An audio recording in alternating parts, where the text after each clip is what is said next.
네, 교회에는 많은 성도님들이 있습니다.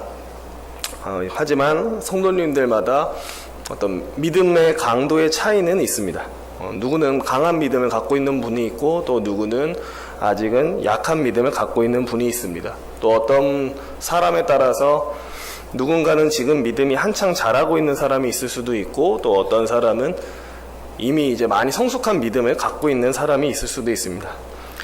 오늘은 말씀을 살펴보면서 그 얘기를 하려고 합니다. 강한 믿음과 약한 믿음에 대한 얘기를 짤막하게 좀 나누려고 합니다. 그리고 한번 이 시간을 통해서 나 스스로를 한번 보면서 나는 강한 믿음을 갖고 있는 사람인가, 아니면 약한 믿음을 갖고 있는 사람인가를 돌아볼 수 있으면 좋을 것 같습니다. 먼저 오늘 본문을 보면 믿음이 약하고 믿음이 작은 사람들에 대한 얘기가 나옵니다. 누가 믿음이 약한 자들인가?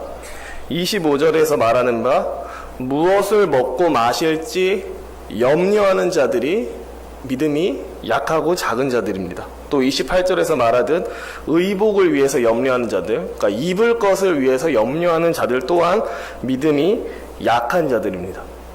그러니까 오늘 본문에서 말하는 믿음이 약한 자들의 특징은 뭐냐면, 어떻게 돈을 벌어야 되고 어떻게 먹고 입을 수 있는지에 대한 염려가 많은 사람들입니다. 한마디로 믿음이 약한 자들은 먹고 사는 현실의 염려가 가득한 사람이라는 거죠.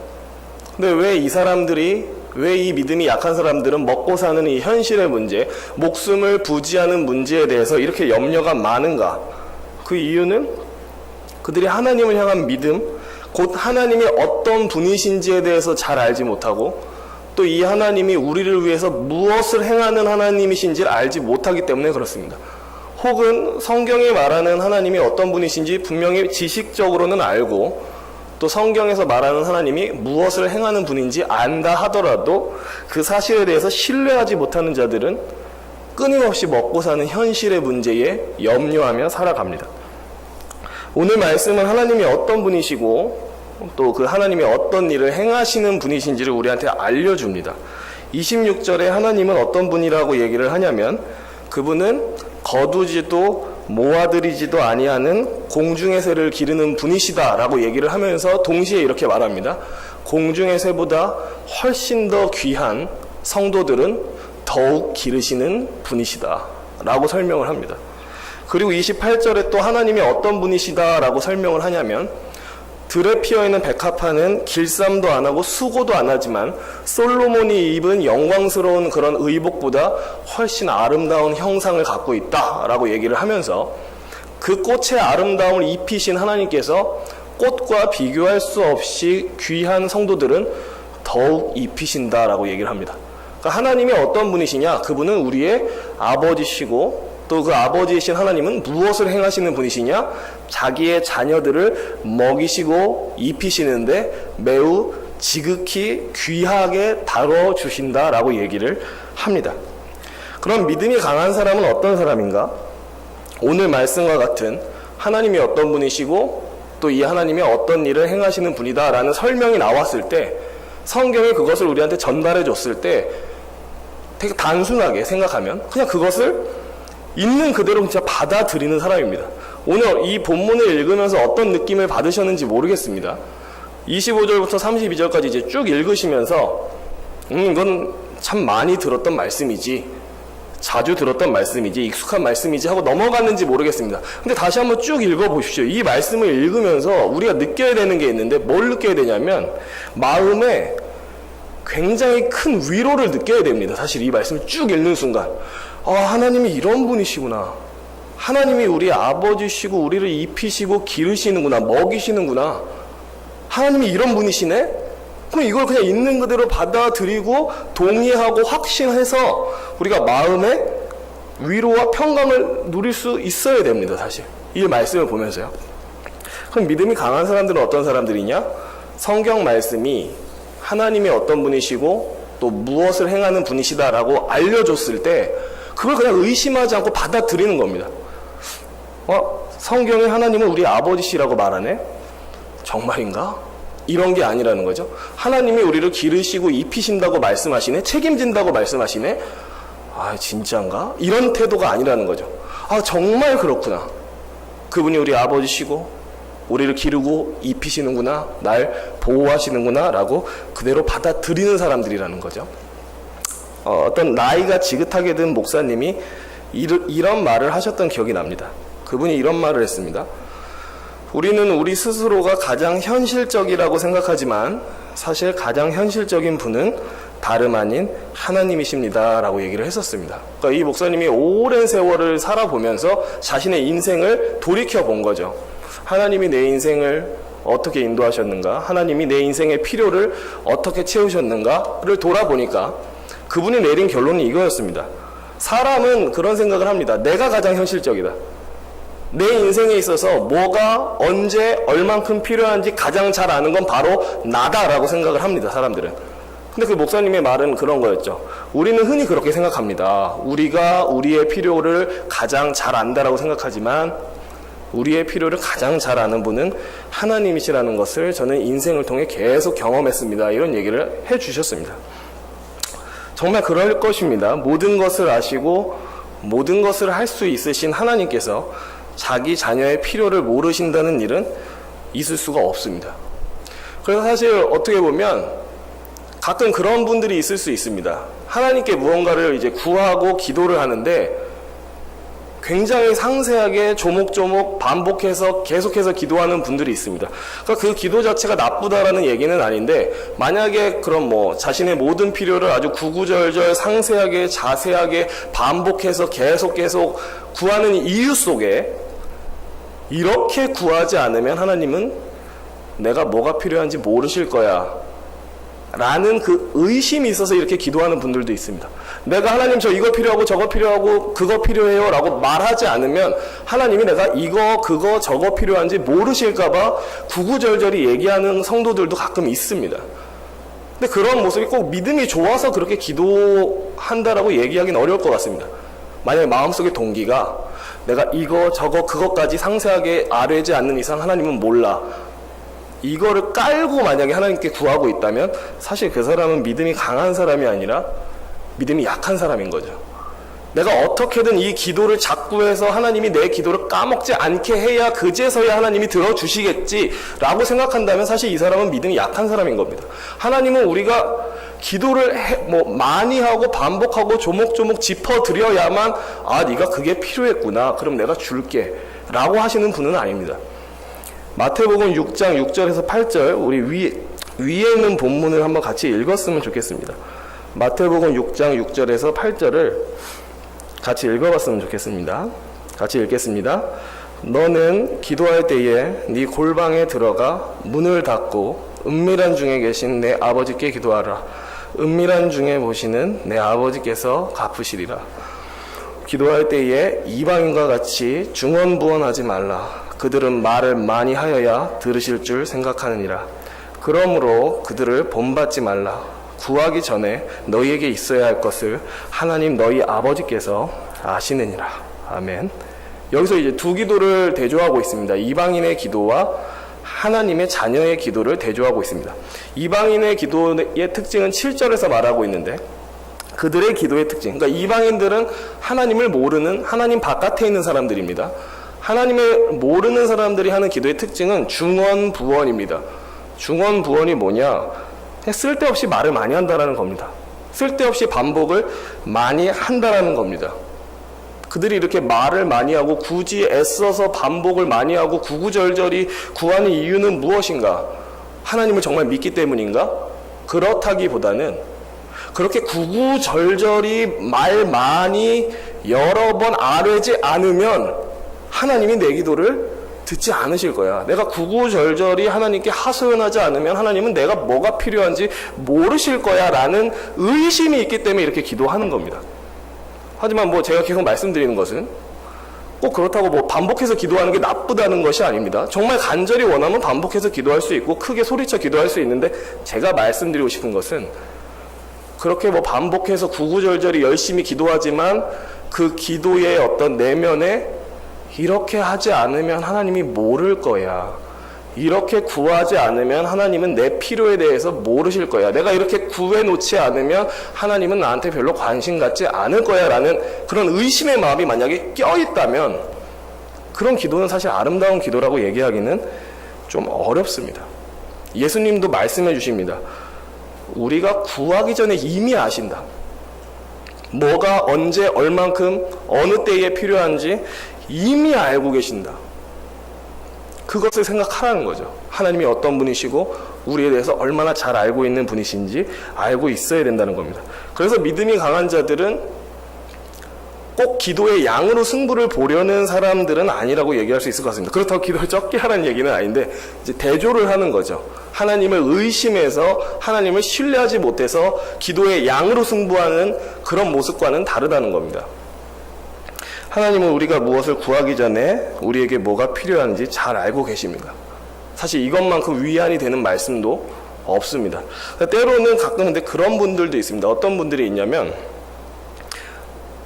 뭔가 하나님을 믿지 못해가지고, 예를 들면 이런 거죠. 모든 사람이 그런 건 아니겠지만 막 금식 기도를 일부러 하는 분들이 있습니다. 근데 금식 기도를 할 때 금식 기도가 나쁜 것이 아님에도 이런 의도를 갖고 있을 수 있어요. 어떤 의도를 갖고 있을 수 있냐면, 하나님 저 지금 금식하면서 기도하고 있습니다. 하나님이 제 기도 빨리 들어주시지 않으면 저 큰일 납니다. 저 건강에 이상 생깁니다. 목숨에 위험이 생깁니다. 그러니까 빨리 들어주세요 하면서 그런 식으로 금식 기도를 사용할 때가 있습니다. 근데 잘 생각해보면 이러한 기도는 사실 믿음의 기도가 아닙니다. 하나님 저 지금 금식하고 있습니다. 배고파 죽겠습니다. 몸이 골고 있습니다. 빨리 들어주셔야 됩니다. 이건 일종의 금식이라는 것을 걸어서 하나님을 자꾸 이렇게 쪼고 있는 거죠. 하나님을 계속 이렇게 협박하고 있는 거죠. 약간 이상한 표현이지만. 근데 그렇게 금식이라는 것을 사용해서 내 목숨을 담보로 걸어서 하나님을 쪼는 이유가 뭡니까? 정말 간절히 원해서? 아니, 그럴 수도 있지만 한편으로는 이렇게 하지 않으면 하나님이 안 들어주실 거야 라는 하나님에 대한 불신이 있어서 그럴 수도 있습니다. 그러니까 겉으로만 봐서는 모른다는 거죠. 그 사람의 내면의 동기가 뭔지를 자꾸 봐야 된다는 겁니다. 저 사람이 저렇게 열심히 기도하는 이유가 뭐냐? 정말 하나님께 간절히 구하기 때문이냐? 아니면 하나님을 믿지 못해서 구구절절히 얘기하면서 하나님 제 기도 좀 기억하시죠? 까먹으시면 안 됩니다. 저 계속 구하고 있습니다. 오늘도 구했습니다. 내일도 구했습니다. 모레도 구했습니다. 이런 의미로 기도하는 것인가를 볼 필요가 있는 겁니다. 하지만 다시 말씀드리지만 반복해서 기도하는 게 나쁜 게 아닙니다. 많이 기도하는 게 나쁜 게 아닙니다. 내면의 동기에 끊임없는 의심이 있어서 그렇게 나오는 것이 좋지 않다라는 겁니다. 지금까지 했던 말을 정리해 보겠습니다. 강한 믿음과 약한 믿음의 차이는 사실 간단합니다.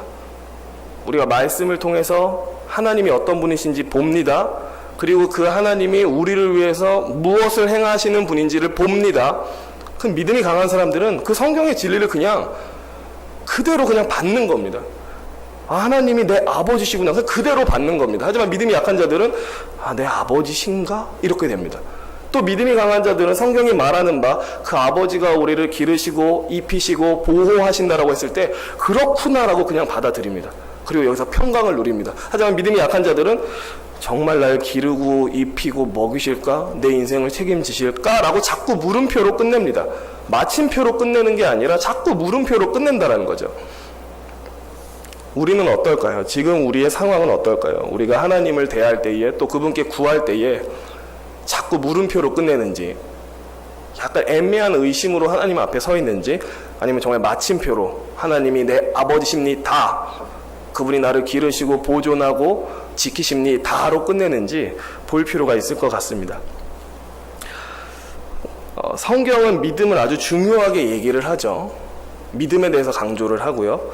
근데 이 믿음이 어떤 믿음인지를 잘 알 필요가 있습니다. 성경은 믿음을 얘기할 때 하나님과 무조건 관련해서 얘기를 합니다. 바꿔 얘기하면 하나님을 믿는 믿음을 강조한다라는 거죠. 제가 이 얘기를 굳이 들은 이유는 뭐냐면, 가끔 사람들이 믿음을 오해하는데 어떻게 오해하냐면 다 잘 될 거야, 나쁜 일들은 나를 다 피해갈 것이고 내 인생길에는 좋은 일이 일어날 거야 라고 막연하게 기대하는 이 마음이 믿음인 줄 아는 사람들이 있습니다. 이건 믿음이 아닙니다. 내 인생에 나쁜 일들은 그냥 다 사라지고 좋은 일만 있을 거야. 그래, 다 잘 될 거야. 좋은 일만 일어날 거야. 사실 이거는 믿음이라기보다는 그냥 긍정적인 사고입니다. 이거는 하나님을 믿지 않는 자들도 심심하면 하는 얘기입니다. 옛날에 막 한참 TV에서 뭐 그런 로고송이 있었습니다. 괜찮아, 뭐 다 잘 될 거야, 이런 노래가 있었습니다. 행복한 뭐 하루가 함께 할 거야 하면서 막연하게 내 인생에 좋은 일이 있을 수 있겠지, 막연하게 내 인생은 행복하겠지라고 기대하는 그런 심리가 있었습니다. 근데 이건 믿음이 아닙니다. 믿음은 내 인생에 뭐 좋은 일이 일어날 거다라고 기대하는 게 믿음이 아니라 하나님이 어떤 분이시고 그분이 무슨 일을 행하시는 분인지 그걸 믿는 게 믿음입니다. 그러니까 하나님을 떼놓고 믿음을 얘기할 수가 없는 거죠. 그러니까 믿음이라는 것은 뭐 내 인생에서 뭐 내가 원하는 것을 얻게 해주는 요술지팡이나 마법이 아닙니다. 피하고 싶은 것은 피하게 해주고 얻고 싶은 것을 얻게 해주는 주술과 같은 것이 아닙니다. 성경은 무조건 믿음을 얘기할 때 믿음의 대상이신 하나님과 연관 짓습니다. 행여나 이 자리에 계신 분들 중에 믿음이 잘 될 거야 라고 생각하는 긍정적인 사고가 믿음이라고 생각하셨다면 그것은 틀린 겁니다. 막연하게 내 인생은 행복할 거야, 좋은 일만 일어날 거야, 나쁜 일들은 피해갈 거야 라고 막연하게 소망하는 것이 믿음이라고 생각하셨다면 그건 믿음이 아닙니다. 성경이 말하는 진짜 믿음은 하나님이 어떤 분이시냐, 그분이 내 아버지시다라는 것을 받는 게 믿음입니다. 또 성경이 말하는 바 그 아버지가 나를 입히시고 기르시고 보존하신다는 사실을 받아들이는 게 믿음입니다. 무조건 하나님과 관련된 얘기를 합니다. 하나님 없이 그냥 하나님 생각하지 않고 그냥 막연히 잘 될 거야 라는 믿음이 아닙니다. 말씀을 마치겠습니다. 오늘 말씀은 이 자리에 계신 성도님들 모두 엄청 잘 알고 계시는 말씀이고 엄청 익숙한 말씀입니다. 하지만 이 성경의 진리를 다시 한번 상기하셨으면 좋겠습니다. 오늘 본문이 알려주는 하나님이 어떤 분이신지를 다시 한번 상기하시고 받아들이셨으면 좋겠습니다. 오늘 본문이 알려줍니다. 하나님이 누구시냐? 우리 아버지시다. 또 오늘 본문이 말하는 하나님이 무엇을 행하시는 분이시냐를 보고 그냥 받아들이셨으면 좋겠습니다. 오늘 본문이 말해줍니다. 하나님은 무엇을 행하시는 분이시냐? 자신의 자녀들을 극진히 사랑하시고 모든 필요를 채우시고 기르시는 분이시다. 이것을 받아들이시길 바랍니다. 그리고 이 성경의 진리 안에서 안식하시고 평안을 누리시길 바랍니다. 그러니까 그럴 것 같습니다. 저도 분명히 세월이 가면서 나이가 들어가기 시작하면 두려움이 많아질 것 같습니다. 돈은 점점 없고 내 능력은 점점 떨어지고 육체의 기력도 쇠해지는데 모아놓은 돈은 없고 비빌 곳은 없고 미래도 불투명해 보이면 굉장한 두려움에 휩싸여서 살 것 같습니다. 내가 내일은 어떻게 살지, 5년 후엔 어떻게 살지, 10년 후엔 어떻게 살지, 내 노후는 어떻게 되지, 내 앞날은 어떻게 되지. 근데 그럴 필요가 사실 없는 것입니다. 오늘 말씀이 알려주기 때문에 그렇습니다. 하나님이 너희의 아버지시고 너희의 모든 필요를 가장 잘 아시며 구하기 전에 알고 계시며 채우시고 입히시고 기르신다. 강한 믿음을 가진 사람은 그냥 이거 믿는 겁니다. 더 이상 설명할 게 없습니다. 그냥 이 성경의 진리를 그냥 확신하고 여기서 안식하는 겁니다. 어떻게 덜덜덜 이게 아니라요. 그래서 이 자리에 계신 저나 성도님들 모두 성경이 말하는 하나님과 또 그분이 어떤 일을 행하시는 분이신지를 그냥 있는 그대로 받아들이고 믿고 확신하고 이 안에서 평강을 누릴 수 있었으면 좋겠습니다. 그렇게 강한 믿음으로 우리가 하나님의 위로와 그런 돌보심 아래에 거하면서 살아갈 수 있었으면 좋겠습니다. 제가 기도하겠습니다. 주님, 하나님께서 성경을 통해 하나님이 어떤 분이신지 우리에게 가르쳐 주셨습니다. 하나님이 우리의 아버지시라고 가르쳐 주셨습니다. 하나님이 오늘 또 성경 말씀을 통해 하나님이 우리의 모든 필요를 채우시고 기르시고 입히시는 분이라고 가르쳐 주셨습니다. 하나님께서 가르쳐 주셨사오니 이 자리에 있는 저와 모든 성도님들이 이 가르치심, 이 진리를 있는 그대로 받아들이고 믿게 하여 주시옵소서. 이 사실을 확신하게 하여 주시고 이 진리 위에서 흔들리지 않게 하시고 굳게 서게 하여 주옵소서. 다들 불확실한 미래 때문에 두려워 떨고 있을 때에, 먹고 사는 그런 목숨의 문제 때문에 두려워 떨고 있을 때에 우리 믿음의 사람들은 떨지 않게 하시고 도리어 하나님의 품 안에서 안식하게 하여 주시옵소서. 감사드리며 주 예수 그리스도의 이름으로 기도합니다.